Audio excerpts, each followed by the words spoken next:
différents types d'insomnie entre guillemets. Donc soit c'est de temps en temps, donc 1 à 2 fois par mois, et que tu arrives à savoir pourquoi. Donc soit c'est le stress qui est un très gros sujet, voilà, qui touche tout le monde, qui est normal de stresser, et qu'il y a des nuits que tu as du mal à dormir, mais que tu arrives à savoir pourquoi. Donc soit un examen, soit à cause de, je sais pas, quelque chose qui se passe dans ton boulot. Donc du style, tu vas voir des personnes en costume ou que tu vas faire une conférence. Ça peut être un sujet donc de ton insomnie. Et donc ça c'est entre guillemets normal de réfléchir, de se poser des questions, de se dire ok, imaginons pour l'examen, bah est-ce que je vais le réussir? Est-ce que je vais pas me tromper sur une question? Est-ce que j'ai bien révisé? Et souvent, c'est là où ton cerveau de mieux dormir, il va vraiment réfléchir. Et comme on dit, la nuit porte conseil. Donc soit tu vas réviser toute la nuit et que tu vas oublier de dormir et que c'est là où tu vas être fatigué le matin. Donc entre guillemets, ça c'est assez, je veux pas dire normal, mais c'est compréhensible. Ensuite, donc si tu as une conférence ou autre, il faut toujours se dire que c'est toi qui mène. Voilà, c'est toi qui parle parce que normalement tu es devant beaucoup de monde. Donc c'est toi qui parle, c'est toi qui donne envie aux gens de t'écouter. Donc là, c'est à toi de gérer. Là, c'est comment c'est aussi comment normal. Voilà, c'est le mot que tu vas souvent entendre. C'est que c'est normal de stresser. Après, ça peut être autre chose, hein, comme bah, je parlais à une fille ou à un mec, mais je sais pas comment faire. Ça, c'est aussi normal. Ça, c'est que tout le monde parle. Je veux pas dire c'est un sujet tabou parce que si t'en parles à tes parents ou à quelqu'un que tu connais, il va te dire la même chose. Ouais, moi aussi, des fois, ça m'arrive de même pas dormir ou soit de dormir, mais à partir de 5 heures. Mais c'est très variable. C'est très très variable. C'est voilà, une fois tous les mois ou une fois tous les 3 4 mois. Pour ma part, si tu veux savoir, moi je fais très peu d'insomnie. Mais quand j'en fais, je sais pourquoi. Donc c'est soit comme quand j'ai arrêté les études. Voilà, je me posais énormément de questions. C'était une période où là, je faisais des insomnies, mais je savais pourquoi.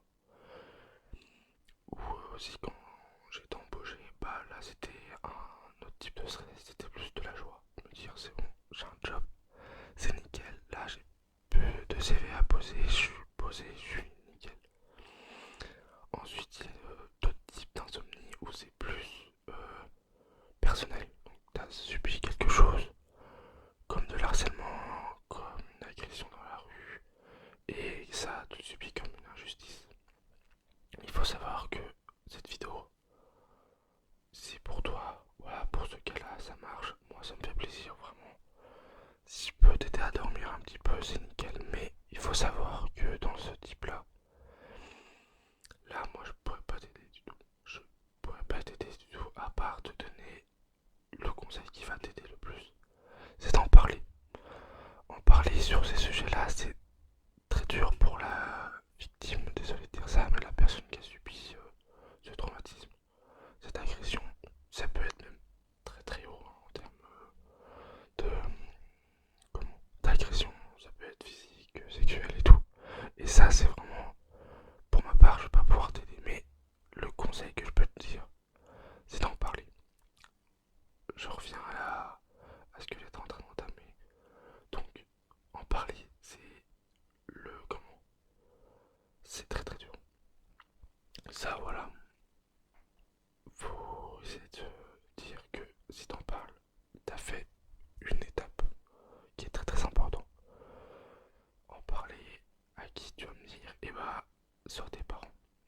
Alors, il y a des sujets où tes parents, où t'es en froid avec eux, mais il faut que tu essaies de trouver quelqu'un auquel tu te sens le mieux. Donc ça peut être n'importe quoi, si imaginons t'es comment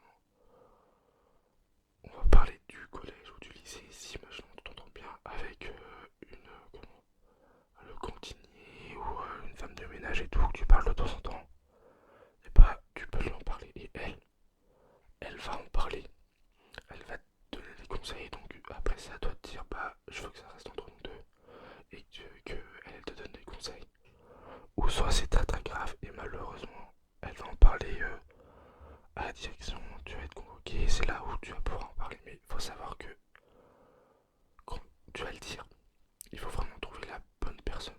La bonne personne, parce que souvent il y a des gens qui vont se dire tiens, lui il a subi un harcèlement, on va malheureusement l'embêter. Ou tiens, lui il s'est fait taper, bah lui on va faire que d'en parler de ça, que c'était mérité et tout ça. Et ça, faut vraiment trouver la personne auquel tu te sens bien, avec qui tu peux parler, avec qui voilà, tu le sens, tu vois, que tu te dis, eh, je peux me confier et c'est une tombe, elle va rien dire. Ou elle va te donner des conseils et elle va t'aider à avancer. Ou soit si c'est très très grave, et bah là, je te dis, la seule force et le plus gros courage que tu peux avoir, comme si tu as subi une agression ou une violence sexuelle, va voir la police. C'est le truc où beaucoup d'hommes ou de femmes, bah, c'est plus les femmes, mais il y a aussi beaucoup d'hommes qui subissent ça. Il faut y aller et oser, et il y en a beaucoup qui sont, voilà, je vais pas parler sur ce sujet-là, mais qui sont dans une sphère qui vont se dire, je vais pas y aller parce que j'ai mes enfants, je vais pas y aller parce que c'est une honte, j'ose pas tout simplement. Et faux parce que c'est quelque chose de pas normal. C'est vraiment pas normal du tout, du tout, du tout. Et donc, comment c'est vraiment le sujet le plus important qu'il faut. Le sujet le plus important. Et c'est pour ça qu'en France, c'est assez compliqué de trouver à qui parler. Parce qu'il y a très peu de personnes qui sont qualifiées, parce qu'il faut des années d'études. Mais bon, sur ce, voilà les, entre guillemets, les deux types d'insomnie. Ou après, il y a peut-être d'autres types d'insomnie aussi, la peur de dormir aussi. Alors c'est un peu bizarre, c'est peut-être cru ce que je vais dire, mais c'est des terreurs nocturnes qui touchent beaucoup de personnes, faut pas croire. Et ça les perturbe parce qu'ils veulent pas dormir, ou à moins que c'est leur cauchemar. Voilà, leur cauchemar qui vient tout le temps, tout le temps, tout le temps le même cauchemar. Et ça, c'est pas une phobie, mais enfin, peut-être. Ça, je sais pas, peut-être il y a une phobie de faire des cauchemars, mais c'est vrai que les cauchemars, c'est pas du tout bien. Et c'est là où il faut voilà, aller voir une psy, ou en parler, ou dire t'as peut-être vécu quelque chose de ta vie qui t'a bouleversé comme un accident, et que t'as du mal à savoir pourquoi, et ça, faut en parler. C'est ton seul, ta seule arme, c'est d'en parler. Donc, bien sûr, c'est comment c'est dur, parce que bah voilà, les terreurs nocturnes, j'ai dû en avoir une, et ça m'a aussi perturbé.